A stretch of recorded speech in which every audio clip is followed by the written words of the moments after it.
Men judge generally more by the eye than by the hand, Machiavelli once wrote, for everyone can see and few can feel. I learned this the hard way during my first real promotion at a tech startup in Austin back in 2019. What I thought would be a celebration turned into a masterclass in human psychology that changed how I navigate success forever. I was 29, hungry, and honestly believed that hard work alone would carry me through corporate America. When I got promoted to senior product manager after just 18 months, beating out colleagues who'd been there for years, I made every rookie mistake in the book. I posted about it on LinkedIn, celebrated openly at the office happy hour, and even mentioned the salary bump to a few co-workers I considered friends. I thought transparency was honesty. I was dead wrong. The shift was subtle at first. Sarah, who I'd collaborated with on 3 major projects, suddenly started questioning my decisions in meetings. "Are you sure that's the right approach, given your limited experience?" she'd ask, with just enough hesitation to plant doubt. Mike from engineering, who used to grab lunch with me weekly, began finding problems with every feature I proposed. "This seems rushed," became his favorite phrase, delivered with a concerned frown that fooled everyone except me. It took me weeks to realize what was happening. These weren't legitimate concerns about my capabilities. They were symptoms of something much more primal. Neuroscientists at Stanford have proven that envy activates the same brain regions as physical pain. Watching me succeed literally hurt them, and their behavior was just the brain's way of trying to make that pain stop. Understanding this changed everything about how I approached my next win.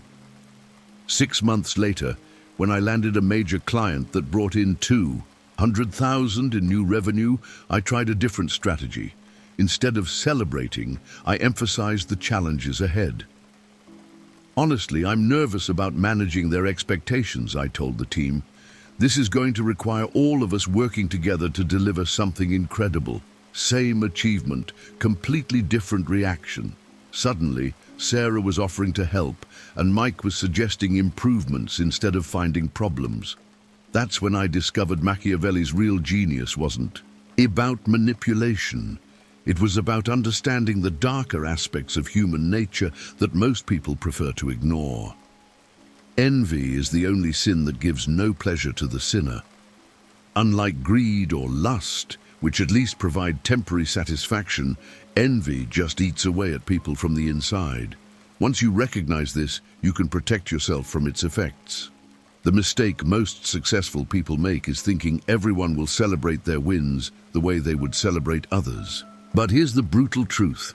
Every achievement you post on social media, every promotion you announce, every vacation photo you share is potentially triggering genuine psychological pain in someone who's struggling. This doesn't mean you should hide your success. It means you need to be strategic about how you reveal it. I started paying attention to the micro expressions around me when good news was shared. The slight tightening around the eyes, the pause before the congratulations, the way conversations shifted to problems or challenges immediately after someone announced a win. These aren't conscious behaviors, they're involuntary responses to that pain activation in the brain. Learning to spot them early became my first line of defense. The most dangerous part about envy is how reasonable it sounds when it's directed at you.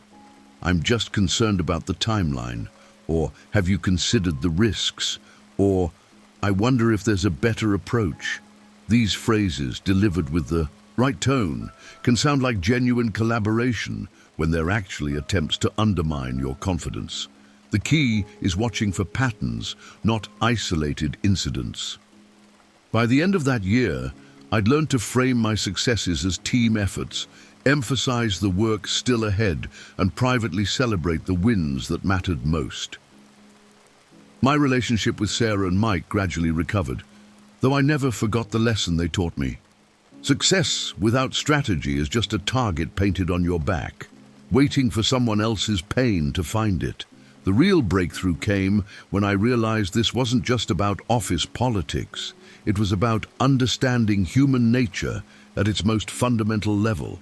Every relationship, every negotiation, every social interaction becomes clearer when you understand that people's reactions to your success often have nothing to do with you and everything to do with their own pain. This insight would serve me well in every area of life, but first I had to learn how to spot the warning signs before the damage was done. But identifying envy is just the beginning. What really matters is learning to read the subtle signals before they turn into active sabotage. He who neglects what is done for what ought to be done sooner effects his ruin than his preservation. Machiavelli understood that ignoring the subtle signs of brewing resentment is like ignoring a small leak in your roof. By the time you notice the damage, it's already too late. I learned this lesson the hard way when I completely missed the warning signals from my business partner, and it nearly cost me everything I'd built. Back in 2020, I'd started a small digital marketing consultancy with my college buddy Jake. We'd been friends for over a decade, so I figured business would be straightforward between us. I was handling client acquisition and strategy while he managed operations and fulfillment. For the first year, everything seemed perfect. We were pulling in decent revenue, clients were happy, and Jake seemed genuinely excited about our growth. I thought we were living the entrepreneurial dream together. The signs started small, so small I almost missed them entirely. When I'd land a new client, Jake would congratulate me, but there was always this tiny pause before he spoke. "That's great news," he'd say, but his eyes wouldn't quite match his smile. When I mentioned our revenue growth during our weekly check-ins, he'd immediately pivot to talking about expenses or potential problems. "We need to be careful about scaling too fast," became his go-to response to any good news. I started testing my suspicions using what I now call the good news, bad news test. Or when I shared a client success story, Jake would find reasons why it might not be sustainable. But when I mentioned a client complaint or a project challenge, suddenly he'd perk up, offering detailed advice and seeming genuinely engaged. The pattern was so consistent, it was almost comical, except it wasn't funny when I realized what was happening. The breakthrough moment came during a coffee meeting at our usual spot downtown. I'd just closed our biggest client ever, a 6-month contract worth $40,000. Instead of celebrating, Jake immediately started questioning whether we could handle the workload, whether the client had unrealistic expectations, whether this would hurt our other relationships. That's when I noticed something crucial. He looked genuinely distressed by news that should have made him ecstatic. I realized I was watching envy in real time, and it was destroying our partnership from the inside. Jake wasn't happy for our success because in his mind, it was my success. Despite being equal partners, I was the face of the business, the one landing clients, the one getting recognition. Every win I shared felt like a loss to him, even though we split everything 50-50. His brain was treating my achievements as threats to his own worth. The scary part was how reasonable his concerns sounded. "I'm just being cautious," he'd say, or "I'm thinking long-term here." And if I hadn't learned to recognize the patterns, I might have started doubting myself. That's the insidious nature of envy. It disguises itself as wisdom, caution, or constructive criticism. The person expressing it often doesn't even realize they're being driven by resentment rather than logic. I started documenting these interactions, not to build a case against Jake, but to confirm what I was seeing. Over 2 weeks, I tracked every conversation where I shared business updates. The pattern was undeniable. Positive news was met with skepticism or pivot to problems, while challenges or setbacks got his full attention and support. It was like watching someone who could only connect with me through my struggles. The situation reached a breaking point when Jake started undermining me in client meetings. subtly questioning my recommendations or suggesting we take more time to think about strategies I'd already researched thoroughly. I realized that his envy had evolved from passive resentment to active sabotage. We were no longer partners, we were competitors in the same business, and that's not sustainable. The conversation where we dissolved the partnership was one of the hardest I've ever had. Jake genuinely didn't understand why I was upset, which told me everything I needed to know about how unconscious his behavior had become. Envy had rewired his perception so completely that he saw his skepticism as protection and his undermining as partnership. It was a sobering reminder of how this emotion can destroy relationships without the envious person even realizing what they're doing. Looking back, I should have addressed the signs earlier, before they became patterns, before they became sabotage. The lesson wasn't just about identifying envy in others. It was about understanding that good people can become destructive when their pain overrides their logic. Jake wasn't a bad person. He was someone whose success programming had gotten hijacked by an emotion he didn't even recognize. But recognizing envy is only half the battle. The real skill lies in making yourself invisible to it in the first place, which requires understanding something most people never consider about power and success. Everyone sees what you appear to be. Few experience what you really are. Machiavelli knew that the most dangerous people are those you never see coming. I discovered this truth during my second startup, when I watched my flashy competitor burn through millions while I quietly built something that would outlast us both. The lesson? Real power works best when nobody realizes you have it. This was back in 2021, and I was launching a fintech app in the increasingly crowded payment space.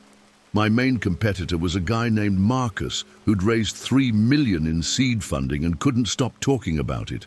Every tech meetup, every LinkedIn post, every conversation somehow circled back to his revolutionary platform and his game-changing partnerships. Meanwhile, I was bootstrapping with savings and a small friends and family round of 200,000 that I never mentioned publicly.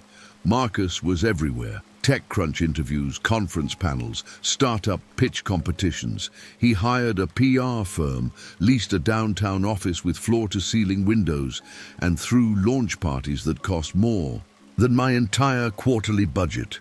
I remember thinking he was doing everything I wished I could do, if only I had his resources. What I didn't realize was that he was making himself a target with every spotlight moment.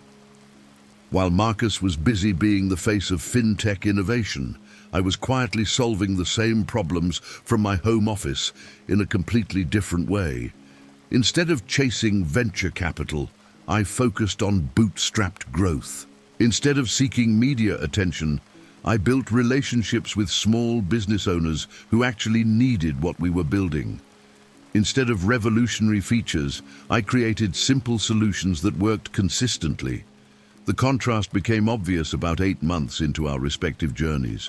Marcus's app launched with massive fanfare, TechCrunch coverage, influencer endorsements, a Times Square billboard. My app launched with a simple email to 50 beta users and a basic landing page.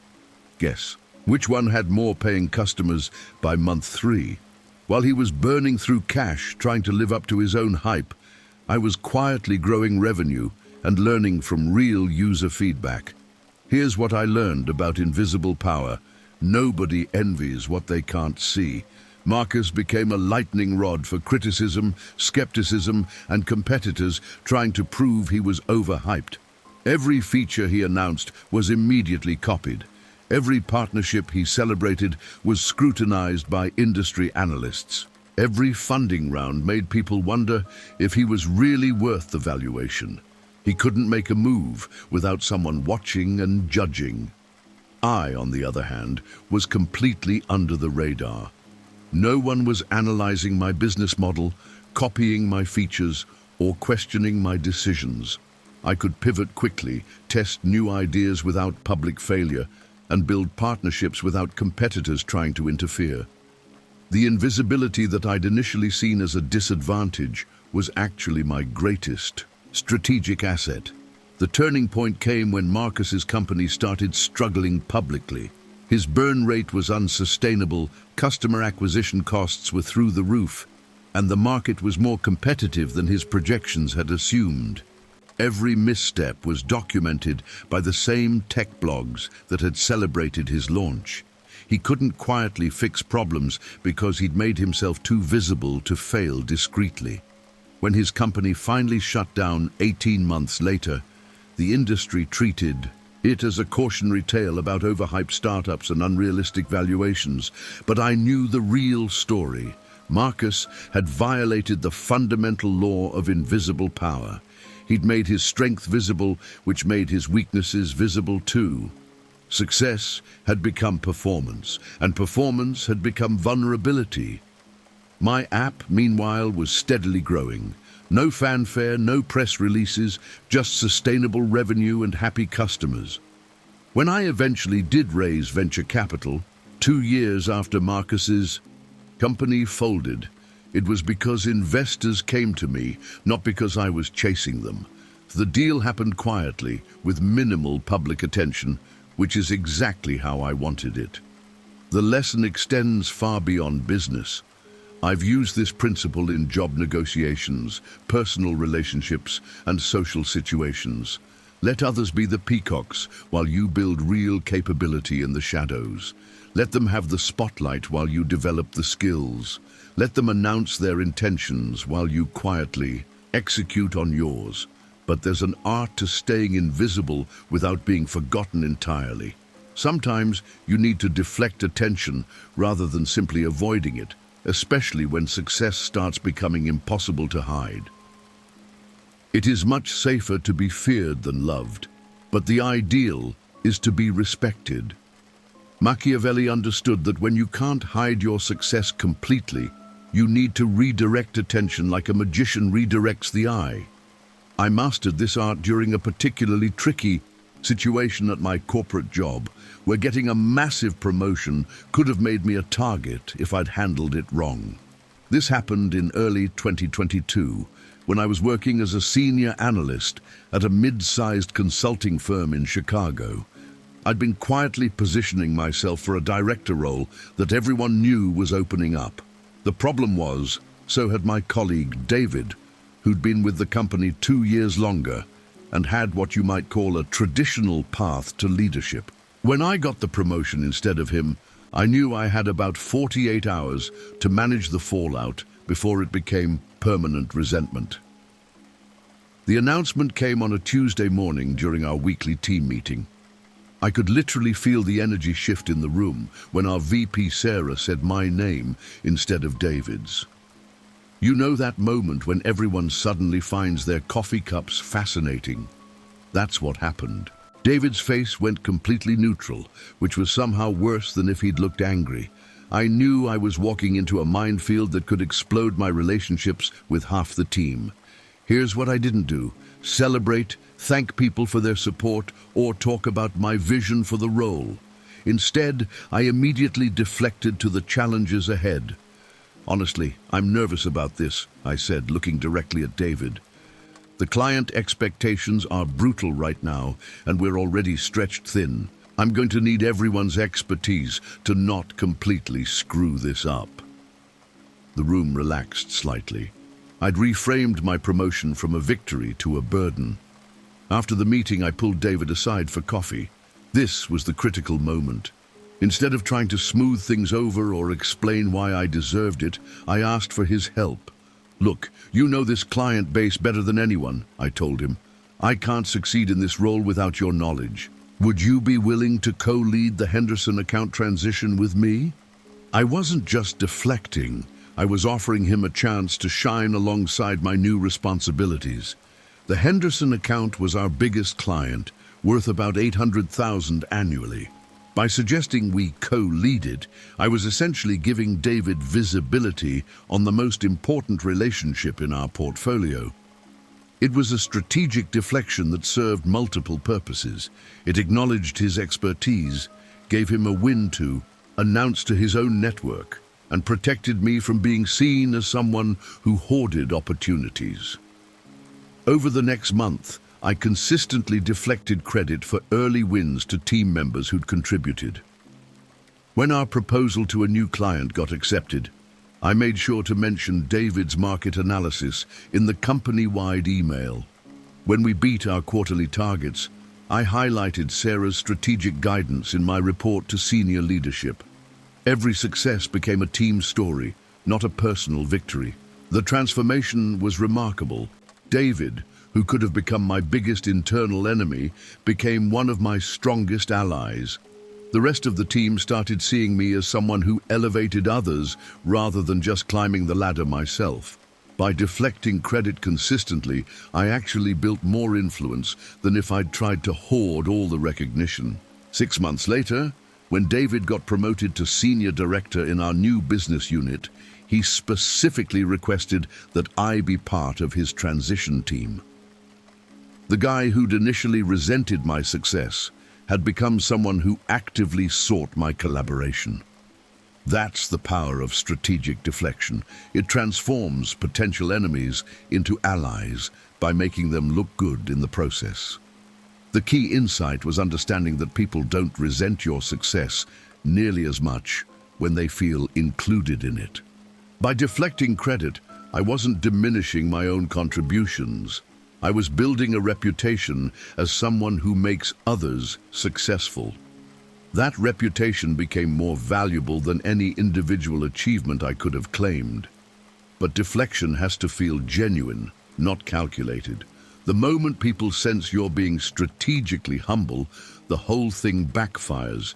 It requires actually appreciating others' contributions, not just pretending to.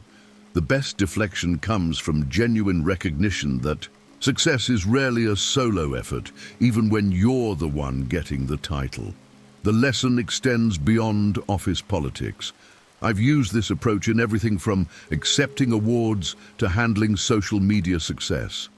Let others share in your wins, and they'll be invested in your continued success rather than hoping for your failure. Make your victories feel like team victories, and you'll have a team that wants you to keep winning. However, there are times when deflection isn't enough, when the envy is too strong and the stakes too high. Sometimes you need to convert your enemies into allies using an even more sophisticated approach. Men are so simple and so ready to obey present necessities, Machiavelli wrote, that a deceiver will never lack victims willing to be deceived. But the real mastery isn't in deceiving your enemies. It's in making them realize they need you more than they resent you. I learned this during the most politically charged project of my career, when I turned my biggest critic into my most vocal supporter. This was back in 2020, during the remote work chaos when everyone was figuring out how to stay relevant from their home offices. I was leading a digital transformation initiative for a traditional manufacturing company, and there was this operations manager named Carol who seemed determined to prove that everything I suggested was either unnecessary, too expensive, or destined to fail. Every Zoom call became a battlefield where she'd question my timelines, challenge my budget estimates, and generally make my life miserable. Carol had been with the company for 15 years and clearly saw me as some young consultant coming in to fix problems she didn't think existed. You know that type, the institutional knowledge keeper who views any change as a personal attack on their legacy. In normal times, I might have just powered through her resistance, but this project required her department's full cooperation to succeed, and she had enough influence to sink the whole thing if she wanted to. The breakthrough came during a particularly tense meeting, where Carol was explaining why our proposed inventory management system wouldn't work with their current processes. Instead of defending my solution, I stopped the presentation and said, "Carol, you clearly understand these workflows better than anyone on this call. What would you build if you had unlimited resources and no legacy constraints?" The room went quiet. I'd just handed the microphone to my biggest critic. What happened next surprised everyone. including Carol herself. She spent 20 minutes outlining a vision that was actually more ambitious than what I'd proposed. She talked about real-time tracking, predictive maintenance, automated reordering, stuff that showed she'd been thinking deeply about these problems for years. When she finished, I said, "That's exactly what we should build. Would you be willing to co-design this with me?" I watched her entire posture change in real time. Over the next few weeks, I systematically repositioned Carol from obstacle to architect. Instead of implementing my system, we built her system, with my technical expertise filling in the gaps she couldn't bridge alone. I made sure her ideas got credited in every presentation, that her name was on every design document, and that senior leadership understood this was her vision being executed with my support. The transformation was incredible to watch. Carol went from questioning every decision to defending our approach in meetings I wasn't even attending. When other department heads raised concerns, she'd explain the technical details with an enthusiasm I'd never seen from her before. She'd become the project's biggest champion because, in her mind, it had become her project. And honestly, it had. 3 months later, when we launched the new system ahead of schedule and under budget, Carol got recognition at the company's quarterly all-hands meeting. She stood up and thanked me publicly for helping bring her vision to life. That moment was worth more than any individual credit I could have claimed. I'd gained something much more valuable than a successful project. I'd gained an ally who would advocate for me in rooms I couldn't access. The key insight was understanding that Carol's resistance wasn't really about my ideas. It was about feeling displaced and unvalued. She'd spent 15 years building expertise that suddenly felt obsolete in a digital world. By making her the expert instead of the obstacle, I'd given her a way to be relevant and respected in the company's future, not just its past. But here's what made this strategy so powerful. It was completely genuine. Carol really did have better insights into the operational challenges than I did. My technical skills were valuable, but her institutional knowledge was irreplaceable. The best way to transform an enemy into an ally is to find the genuine value they bring and amplify it rather than compete with it. 6 months after the project ended, Carol recommended me for a much larger engagement with their parent company. The woman who'd once tried to sabotage my work became the reason I landed the biggest contract of my consulting career. That's the compounding effect of conversion. Allies don't just stop opposing you, they actively create opportunities for you. The lesson changed how I approach every resistant stakeholder. Instead of trying to overcome their objections, I look for ways to make their success dependent on mine. Instead of proving them wrong, I help them be more right than they thought possible. It's counterintuitive, but making your enemies look good is often the fastest path to making them loyal.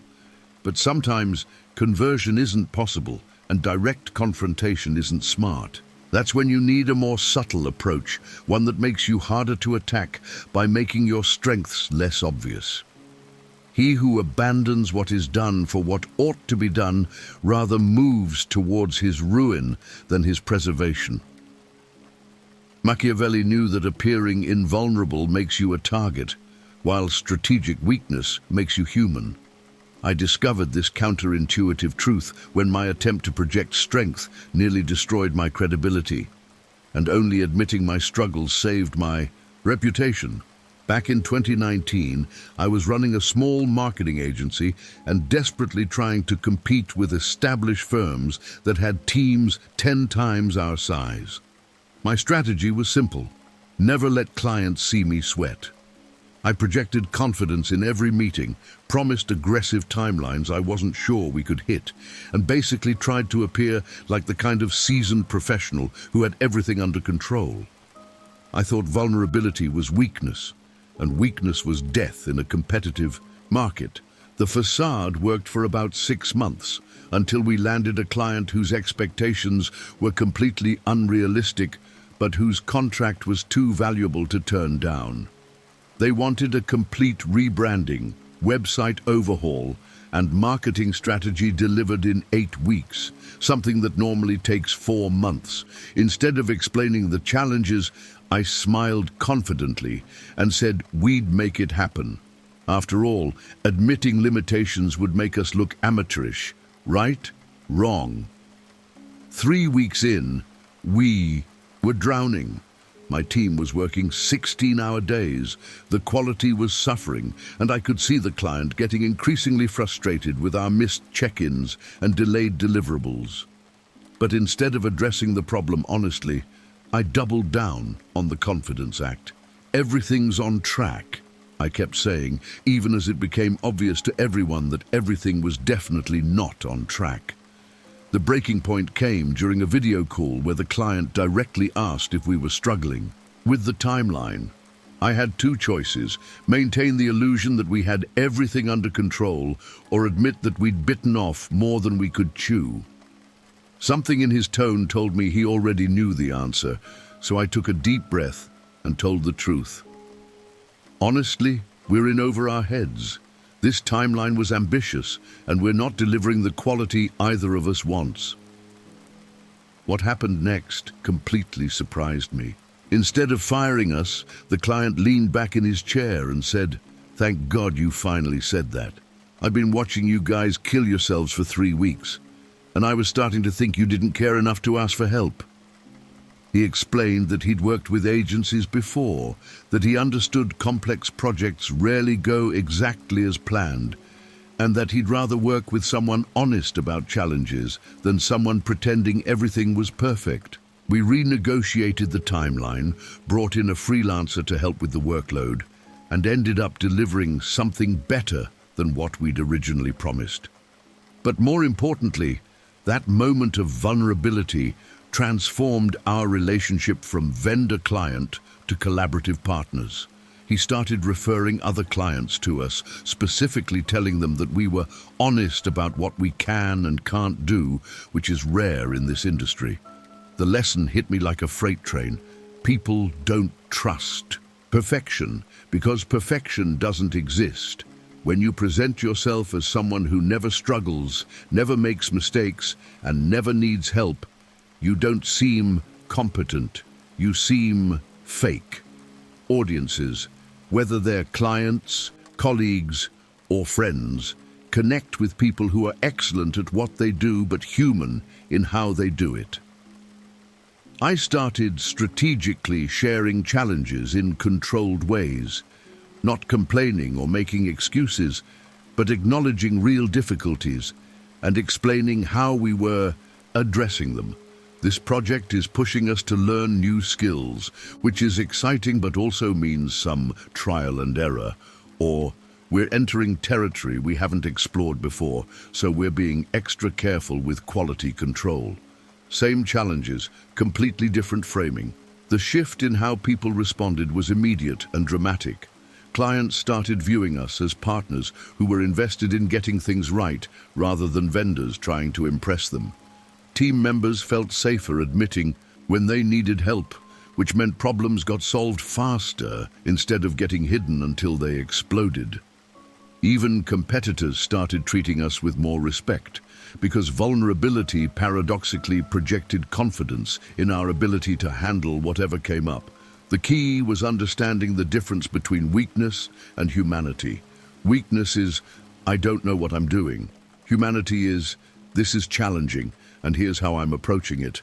Weakness is, "I can't handle this." Humanity is, "This is stretching my skills," which is exactly why I'm excited about it. Same underlying reality, completely different presentation. But vulnerability, like any powerful tool, can backfire spectacularly if not used strategically.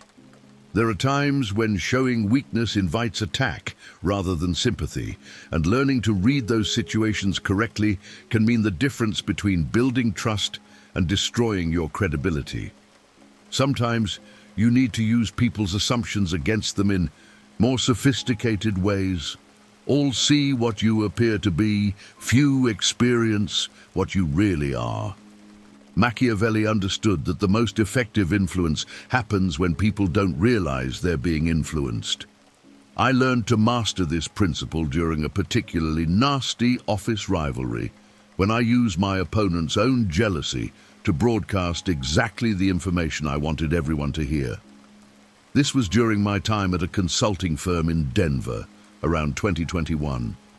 There was this senior associate named Brett, who'd somehow decided I was his main competition for the next promotion cycle. The guy was smart, politically connected, and absolutely determined to undermine me at every opportunity. He'd question my analysis in meetings, highlight my mistakes in group emails, and generally try to position himself as the competent one while making me look inexperienced. Brett's behavior was predictable in the worst way. He was obsessed with anything that made me look good and desperate to find flaws in everything I did. I realized this obsession could actually work in my favor if I played it right. Instead of trying to avoid his scrutiny, I decided to use him as my unwitting marketing department. Every piece of information I wanted circulated around the office. I'd make sure Brett discovered it first. Here's how it worked. I'd strategically mention concerns that were actually humble brags in conversations I knew he'd overhear. I'm worried about managing 3 client relationships simultaneously, I'd say to a colleague near Brett's desk. The VP wants me to present our methodology to the board next month, but I've never done something that high level before. Brett would perk up like a hunting dog catching a scent. Within hours, Brett would be spreading these concerns around the office, supposedly out of professional worry, but actually because he couldn't resist sharing anything that might make me look overwhelmed or unprepared. Did you hear that she's presenting to the board? That seems like a lot for someone at her level, he'd tell people, not realizing he was actually advertising my rapid advancement to everyone who'd listen. The beauty of this strategy was how it amplified my achievements while keeping my hands completely clean. I never had to brag about landing new clients, getting high-level assignments, or being trusted with important presentations. Brett did all the broadcasting for me, and because it came from him, someone who clearly wasn't trying to make me look good, people actually believed it more than if I'd shared the same information myself. The turning point came when our department head mentioned in a team meeting that the board had specifically requested my analysis for their quarterly strategy session. Brett's face went through about 5 different emotions in real time: surprise, confusion, calculation, and finally, that forced smile people use when they realize they've been outplayed. He'd been so busy undermining me that he'd accidentally promoted me to everyone who mattered. But the real genius of this approach wasn't just the information warfare. It was how it transformed Brett's obsession into my advantage without him ever realizing what was happening. He thought he was gathering intelligence on a competitor, but he was actually functioning as my personal PR agent. Every concern he shared about my workload was really evidence of how much the leadership team trusted me with important projects. 6 months later, when the promotion was announced, Brett's own gossiping had already prepared the entire office for my advancement. Nobody was surprised because he'd been talking about my high-level assignments for months. In trying to highlight my potential weaknesses, he'd actually documented my growing influence. It was like watching someone dig their own grave while thinking they were building a fortress. The lesson extends far beyond office politics. People who are obsessed with your success will always pay more attention to your activities than neutral observers. If you can feed them information strategically, they become inadvertent advocates for your achievements. The key is making sure the information is true and letting their own biases do the work of spreading it around. This strategy works particularly well with envious personalities because they can't help themselves. They're compulsively drawn to information about people they resent. Use that compulsion to your advantage by controlling what they discover. Let them think they're exposing your vulnerabilities while they're actually advertising your strengths to everyone in your network. Of course, using people's jealousy against them is a delicate art that requires perfect timing and absolute authenticity. But sometimes, even the most sophisticated social strategies aren't enough protection. When your success becomes impossible to hide or deflect, you need to build something more permanent. A reputation so solid that attacking you becomes counterproductive. It is much safer to be feared than loved, but the ideal is to be respected. Machiavelli knew that when your reputation becomes bulletproof, attacks bounce off and damage the attacker instead. I learned this lesson during the most challenging period of my career, when a coordinated smear campaign taught me the difference between having success and having a reputation that protects success. This happened in late 2022, when I was running a small but growing consulting practice. I'd built a solid client base through good work and word-of-mouth referrals, but I hadn't really thought about reputation as a strategic asset until someone tried to destroy mine. A former client named Richard, whose project I'd walked away from due to ethical concerns, decided to wage a public campaign against my business across LinkedIn and industry forums. Richard's strategy was systematic and vicious. He posted detailed accusations about my work quality, questioned my integrity, and even suggested I'd misrepresented my experience to win contracts. He recruited 2 other people who'd never actually worked with me to share concerns about my methods. For someone whose business depended entirely on trust and referrals, this was potentially catastrophic. I watched my phone stop ringing for the first time in 2 years. Here's what saved me. 3 years earlier, I'd started doing something that seemed like a waste of time back then. I'd been consistently contributing to industry discussions, sharing knowledge freely, and helping other consultants solve problems without expecting anything in return. I'd written detailed case studies, answered questions in professional forums, and even helped competitors when they reached out for advice. It felt altruistic at the time, but it had actually been building something invaluable. When Richard's attacks reached their peak, something unexpected happened. People I'd helped over the years started defending me publicly. A consultant in Portland shared how I'd helped her solve a client problem for free. A startup founder in Austin posted about how my advice had saved his company money. A project manager I'd never met mentioned that everyone she knew who'd worked with me had positive things to say about my integrity. The response wasn't coordinated. I didn't ask anyone to defend me or even tell most people about the attacks. But my reputation had developed its own immune system. People who'd experienced my actual work were naturally pushing back against accusations that didn't match their direct experience. Richard's credibility started crumbling because his claims conflicted with too many people's first-hand knowledge. The turning point came when Richard made the mistake of attacking not just my work, but my character. He suggested I was fundamentally dishonest, which prompted my former client Sarah to write a detailed LinkedIn post about how I'd actually cost myself money by refusing to compromise on a project's ethical standards. She described exactly the situation that had led Richard and me to part ways, and suddenly his attacks looked like retaliation rather than legitimate criticism. Within 2 weeks, Richard's campaign had completely backfired. His accusations were being seen as evidence of his own poor judgment rather than problems with my work. New clients started reaching out specifically because they'd seen how other people defended my reputation under fire. The attack that was supposed to destroy my business actually demonstrated its strength to people who'd never heard of me before. The lesson was profound. Reputation isn't just about being known. It's about being known by the right people for the right reasons. Having 100 satisfied clients matters less than having 10. People who will stake their own credibility on defending yours. Quality trumps quantity when it comes to reputation building, and authentic relationships matter more than public recognition.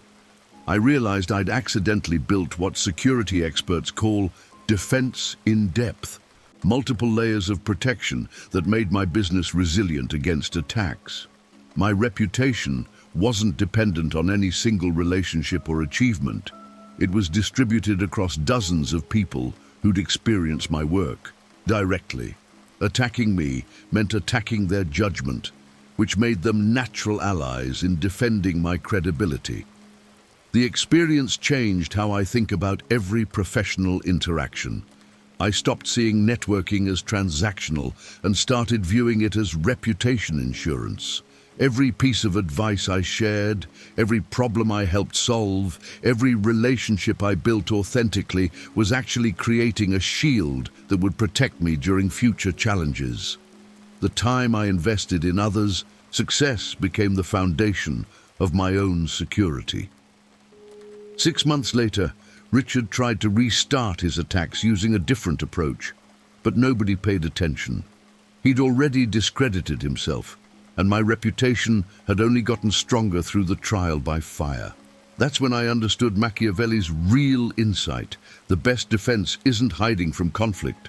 It's building something so solid that conflict can't touch it. But even the strongest reputation shields have limits, and there are times when defensive strategies aren't enough. Sometimes you need to actively fight back, but doing it wrong can destroy everything you've built.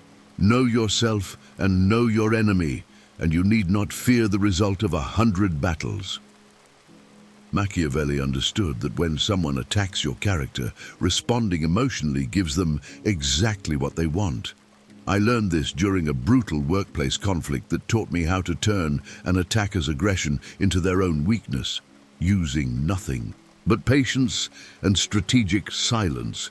This was back in 2021 when I was working as a senior project manager at a tech company in Austin. There was this director named Kevin who'd apparently decided I was a threat to his authority. The guy had a reputation for being aggressive in meetings, and he seemed to view my growing influence with our development team as some kind of personal challenge. What started as professional disagreement quickly escalated into something much more personal and vindictive. Kevin's attacks were calculated and public. He'd question my technical competence in front of engineers, suggest my project timelines were unrealistic during leadership meetings, and basically try to undermine my credibility wherever he could find an audience. The worst part was how he'd couch these attacks in reasonable language. I'm just concerned about feasibility, or we need to be realistic about capabilities, which made it hard to call out without looking defensive. My initial instinct was to fight back immediately, to defend my track record and expertise every time he questioned them. But something about Kevin's body language during these attacks made me pause. He seemed energized by confrontation, like he was feeding off the tension he created. I realized that engaging with him directly was probably giving him exactly what he wanted, a public battle he could use to demonstrate his dominance. So I tried a different approach, strategic non-engagement. The next time Kevin questioned my project timeline in a meeting, I simply nodded and said, "That's an interesting perspective. Let me think about that." No defense, no counterattack, no emotion, just acknowledgement and deflection. I watched him deflate slightly, like he'd been expecting a fight that didn't materialize. The room moved on to other topics without the drama he'd been trying to create. Over the next few weeks, I consistently refused to take the bait. When Kevin would make subtle digs about my experience, I'd respond with questions instead of defenses. What specific changes would you suggest to the timeline? Or which aspects of the technical approach concern you most? This forced him to either provide constructive input or reveal that his criticism was just posturing. Usually it was posturing. The transformation was remarkable to watch. Without the emotional reactions Kevin was clearly expecting, his attacks started looking increasingly petty and unprofessional to everyone else in the room. Other team members began rolling their eyes when he'd start his routine, and our VP actually pulled him aside after one particularly transparent attempt to bait me into an argument during a client presentation. The breakthrough came during a quarterly review meeting where Kevin tried a more direct approach. He suggested to our leadership team that my projects consistently ran over budget and behind schedule, claims that were demonstrably false but designed to damage my standing. Instead of getting defensive, I simply pulled up the actual project metrics on my laptop and said, "Would it be helpful if I walked through the numbers? I have all the data right here." Kevin's face went through this incredible sequence of emotions as I calmly presented the real results. Every project on time, 2 actually delivered early, and all within their approved budgets. He'd essentially accused me of incompetence in front of senior leadership, while sitting next to someone who could instantly disprove every claim. The silence that followed was devastating. Not for me, but for him. What I learned was that aggressive people often defeat themselves if you give them enough rope. Kevin's need to attack me had made him sloppy with facts and increasingly obvious in his motivations. By staying calm and letting him escalate while I remained professional, I'd created a contrast that made his behavior look erratic and my competence look unshakable. 6 months later, Kevin was quietly transferred to a different division.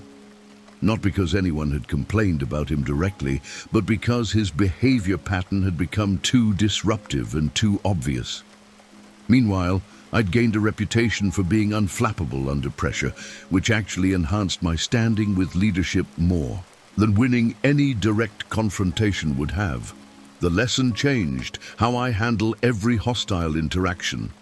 Instead of matching aggression with aggression, I look for ways to let attackers expose their own weaknesses through their behavior. Psychological warfare isn't about being clever or manipulative. It's about maintaining your composure while others lose theirs, and letting that contrast tell the real story. But sometimes, defensive strategies aren't enough, especially when you're facing coordinated attacks or systematic undermining.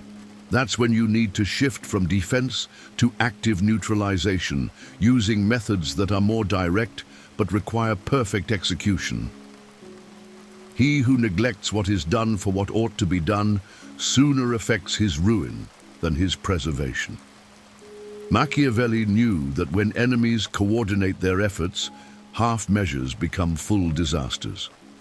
I learned this during the most dangerous period of my entrepreneurial journey, when 3 former partners launched a synchronized attack designed to destroy my reputation and steal my clients. This happened in early 2023, after I'd left a consulting partnership that had turned toxic. The separation wasn't clean. There were disagreements about client relationships, intellectual property, and frankly, who deserved credit for our biggest successes. I thought walking away would end the drama, but my former partners had other plans. Within 2 weeks of my departure, they'd launched what I can only describe as a coordinated character assassination campaign. The attack was sophisticated and multi-pronged. They reached out to our shared clients suggesting I'd violated confidentiality agreements. They posted carefully worded warnings about my business practices on industry forums. They even contacted potential clients I'd been in discussions with, raising concerns about my reliability. This wasn't random jealousy. This was strategic warfare designed to eliminate me as competition before I could establish myself independently. My first instinct was to respond to each attack individually, defending myself against every accusation and trying to set the record straight with each client they'd contacted. But I quickly realized this approach was playing into their hands. They could generate accusations faster than I could refute them, and every defensive response made me look guilty of something. I was losing the narrative war while trying to win individual battles. That's when I decided to flip the script entirely. Instead of defending against their attacks, I went on the offensive with a strategy I call radical transparency. I created a detailed timeline of our partnership dissolution, including screenshots of emails, records of client interactions, and documentation of the disagreements that led to our split. But instead of posting this publicly, I sent it privately to the 5 most influential people in our industry. These weren't random contacts. They were carefully chosen individuals who had worked with all of us and could assess the evidence objectively. I included our biggest mutual client, a respected industry consultant, 2 former employees who'd witnessed the partnership dynamics, and a lawyer who'd helped structure our original agreement. I asked each of them to review the documentation and draw their own conclusions about the situation. The response was immediate and decisive. Within 48 hours, 3 of these 5 people had reached out to my former partners, essentially telling them to knock off the smear campaign or face their own reputational consequences. The industry consultant published a LinkedIn post about the importance of professional conduct during business transitions, clearly directed at my former partners without naming anyone specifically. But the real neutralization came when our biggest mutual client, a Fortune 500 company, sent a cease and desist letter to my former partners after reviewing my documentation. They'd apparently violated their own consulting agreement by disparaging a former team member to other vendors. The legal threat was serious enough that my former partner's lawyer advised them to immediately stop all attacks and issue public retractions on the forum posts. What made this strategy so effective wasn't just the documentation, it was choosing the right audience for the evidence. Instead of trying to defend myself to everyone who'd heard the accusations, I focused on convincing the few people whose opinions carried real weight in our industry. These influencers then became my advocates, using their own credibility to shut down the attacks without me having to fire another shot. The psychological impact on my former partners was devastating. They'd expected me to react defensively and emotionally, which would have validated their portrayal of me as unprofessional. Instead, I'd responded with evidence and strategic thinking, making them look like exactly what they were: bitter ex-partners trying to destroy someone's livelihood out of spite. 6 months later, all 3 of them had left the consulting industry entirely. Not because I'd attacked them directly, but because their coordinated campaign had backfired so spectacularly that their own reputations became toxic. Clients stopped trusting people who would publicly trash a former partner, and their behavior had become an industry cautionary tale about how not to handle business disputes. The lesson was profound. When facing systematic attacks, you can't just play defense. You need to change the battlefield entirely. Instead of responding to their narrative, I'd created my own narrative with better evidence and more credible witnesses. Instead of trying to convince everyone, I'd focused on convincing the people who mattered most. But here's the crucial part. This strategy only worked because my documentation was genuine and my evidence was overwhelming. Trying to neutralize attacks with weak evidence or questionable tactics would have destroyed my credibility permanently. The nuclear option only works when you're absolutely certain you're in the right and can prove it beyond any reasonable doubt. The experience taught me that successful neutralization requires 3 elements: overwhelming evidence, strategic timing, and the right audience.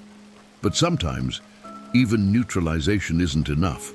When enemies cross certain lines, you need to consider something much more decisive: a response that ensures they can never threaten you again. If you need to wound to the death. Wounded enemies are dangerous. Machiavelli understood that there are lines which, once crossed, demand a response so decisive that your enemies never recover. I learned this harsh truth when a business rival went after my family, and I had to choose between turning the other cheek and ensuring he could never threaten anyone I cared about again. This was in late 2023, during what should have been the best year of my consulting career. I'd built a thriving practice, landed several Fortune 500 clients, and was finally seeing the fruits of years of careful relationship building. But success had attracted the attention of Marcus, a competitor who ran a larger firm and apparently saw my growth as a threat to his market dominance. What started as professional rivalry quickly escalated into something much darker. Marcus began systematically targeting my client relationships, not through better service or competitive pricing, but through deliberate sabotage. He spread rumors about my financial stability to my biggest accounts, questioned my team's qualifications to potential clients, and even tried to poach my employees with inflated salary offers designed more to disrupt my operations than to actually hire talent. This was business warfare, and while I didn't like it, I understood it as part of the competitive landscape. But then Marcus crossed a line that changed everything. During a networking event, someone mentioned that my wife Sarah had started her own small business, a boutique marketing consultancy focused on non-profits. Within a week, Marcus had somehow discovered her client list and begun contacting them with concerns about her lack of experience and suggestions that they might want to reconsider their choice of vendor. He was using my family as leverage against me. The attack on Sarah's business was devastating and swift. 2 of her 3 clients cancelled their contracts within days, citing budget concerns that clearly weren't budget-related. Her confidence was shattered, and I watched someone I loved question her own abilities because of lies spread by someone who'd never even met her. That's when I realized this wasn't just business competition anymore. This was personal warfare that threatened everything I cared about. I spent 3 sleepless nights deciding how to respond. Every instinct told me to go nuclear immediately, but Machiavelli's teachings reminded me that effective counterattacks require perfect timing and overwhelming force. So I began gathering intelligence on Marcus with the methodical patience of someone preparing for war. What I discovered was that his aggressive tactics weren't limited to his vendetta against me. They were part of a pattern. Over the course of 2 weeks, I documented Marcus's history of predatory business practices, reaching out to former employees, ex-clients, and other competitors he'd targeted over the years. The picture that emerged was disturbing. A 15-year pattern of using personal information to intimidate rivals, spreading false rumors about competitors' financial stability, and systematically destroying smaller firms that threatened his market position. The counterattack began with a single phone call to Marcus's biggest client, a healthcare company where I'd developed a relationship with the procurement director over several years. I didn't attack Marcus directly. Instead, I shared concerns about working with vendors who had a history of using personal information inappropriately. I mentioned that I'd heard about similar tactics being used against other consultants' families and suggested they might want to review their vendors' professional conduct standards. Within 24 hours, Marcus received a call requesting a meeting to discuss professional standards and ethical conduct. The healthcare company had done their own investigation after my conversation and didn't like what they'd found. They terminated his contract that week, a loss of over $400,000 in annual revenue. But I was just getting started. Over the next month, I systematically shared Marcus's documented pattern of behavior with key decision-makers at his other major clients.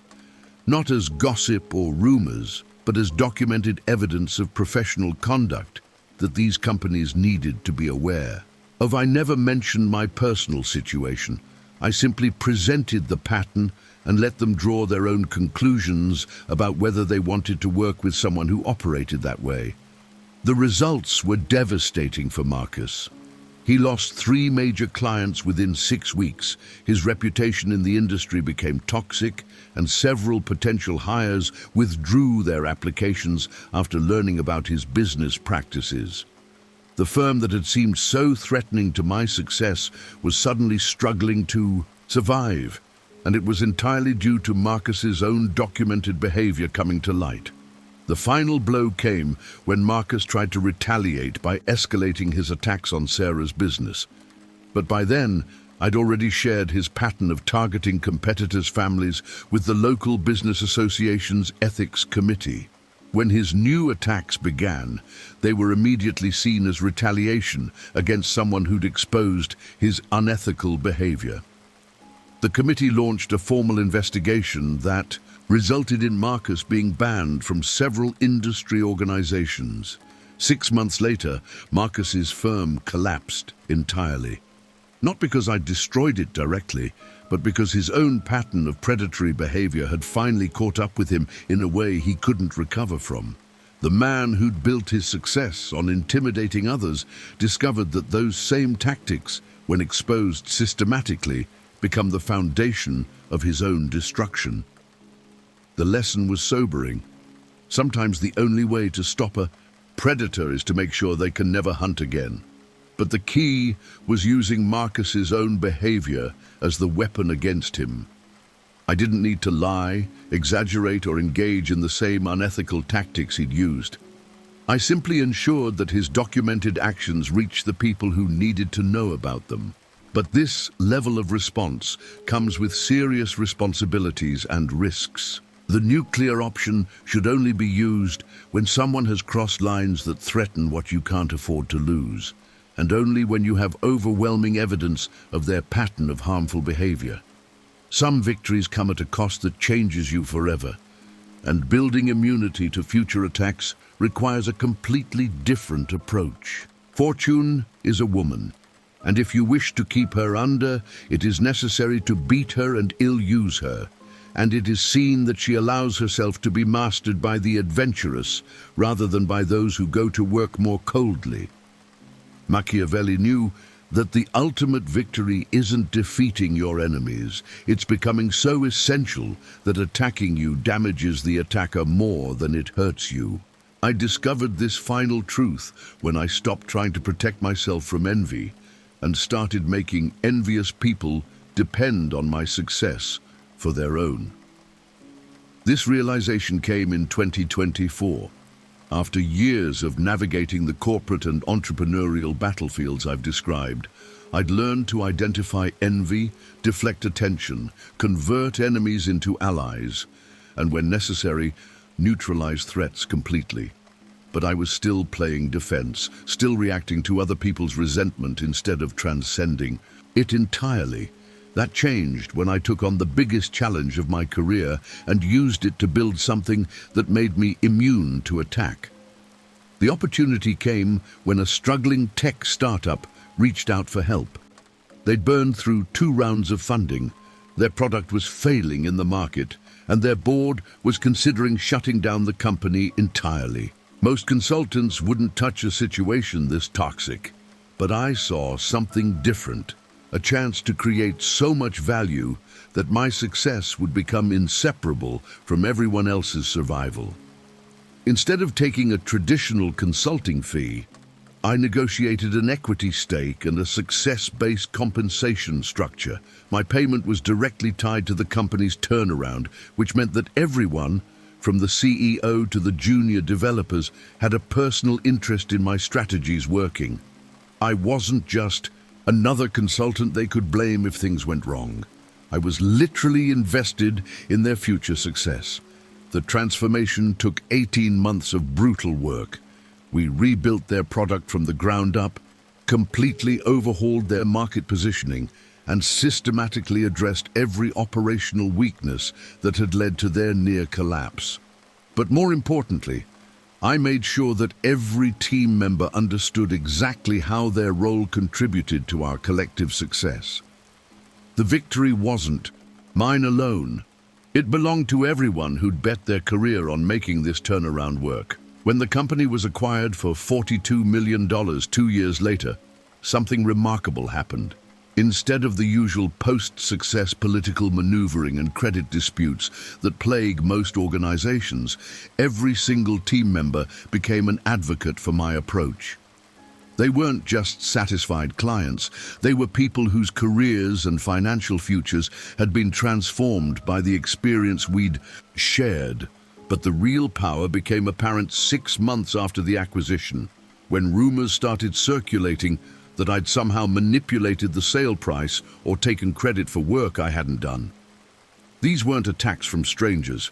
They were coming from competitors who resented my success and former colleagues who questioned how someone my age could have orchestrated such a dramatic turnaround. Here's what happened next. Without me saying a word in my own defense, 12 people who'd worked on the project began sharing their own stories about the turnaround process. The original CEO wrote a detailed LinkedIn post about how my strategy had saved not just the company, but their personal livelihoods. The head of engineering published a case study about how our methodology had transformed their development process. Even junior team members started sharing their experiences at industry meetups and conferences. The attacks didn't just fail, they backfired spectacularly. Every attempt to diminish my role in the success story prompted someone who'd lived through the experience to set the record straight with first-hand evidence. The people defending me weren't just advocates, they were witnesses whose own credibility was tied to accurately representing what had actually happened during those 18 months. That's when I understood the difference between protection and immunity. Protection requires constant vigilance, strategic thinking, and reactive measures to defend against attacks. Immunity means that attacking you requires people to question the judgment and credibility of everyone who's benefited from your success. It's not about being liked, it's about being indispensable to enough people that undermining you becomes counterproductive for anyone who tries it. The principle extends far beyond business turnarounds. I've applied this approach to every significant project since then, always structuring success in ways that create multiple stakeholders with invested interests in accurately representing my contributions. Whether it's a consulting engagement, a speaking opportunity, or even personal relationships, I look for ways to make my success inseparable from other people's success. 3 years later, I've essentially become immune to the envy-driven attacks that used to consume so much of my energy and attention, not because people don't resent my achievements, some certainly do, but because questioning my competence requires questioning the judgment of dozens of people who've worked with me directly.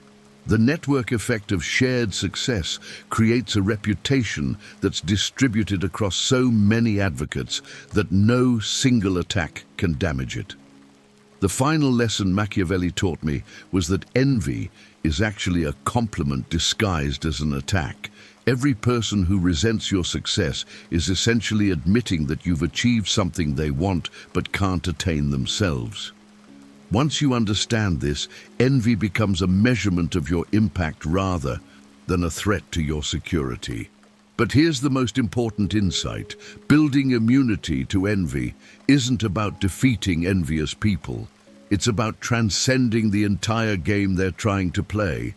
When your success becomes essential to other people's success, attacking you means attacking themselves.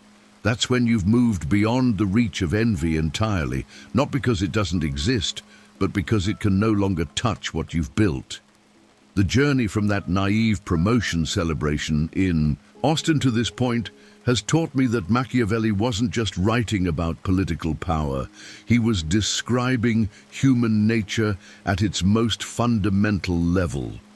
Understanding that nature, accepting its reality, and learning to work with it rather than against it isn't cynicism, it's wisdom. And wisdom, properly applied, doesn't just protect you from the darkness in others. It transforms that darkness into the foundation of something much stronger than any individual success could ever be.